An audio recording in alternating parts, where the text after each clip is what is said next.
Alhamdulillahi Rabbil alamin. Yo'q. Alhamdulillahi Rabbil alamin. Ar-Rahmanir Rahim. Yo'q. Ar-Rahmanir Rahim. Maliki yawmiddin. Iyyaka na'budu va iyyaka nasta'in. Alloh saqlasin. Juda qo'pol xato bu.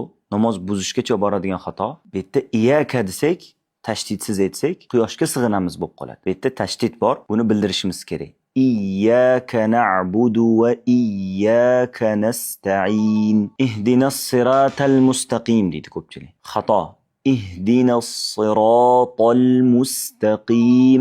As-siratal to harfi bor arab tilida. Shuni bildirishimiz kerak. Siratal lazina an'amta alayhim deyshadi. Allazina emas, allazina. Siratal lazina an'amta alayhim. Keyingi qo'pol xato g'oyril mag'zubi alayhim valazzolin deyshadi yoki g'oyril mag'zubi alayhim valazzolin deyshadi. Qo'pol xatolar bular. G'oyril mag'zubi alayhim valazzolin. Mana shu madda ham ko'pchilik valazzolin deb qo'yadi yoki valazzolin deb qo'yadi. Yo'q, bu yerda mad, albatta madni cho'zishimiz kerak. Fotiha surasini to'g'rilab olishimiz kerak. Chunki har kun namozimizda o'qiymiz bu surani.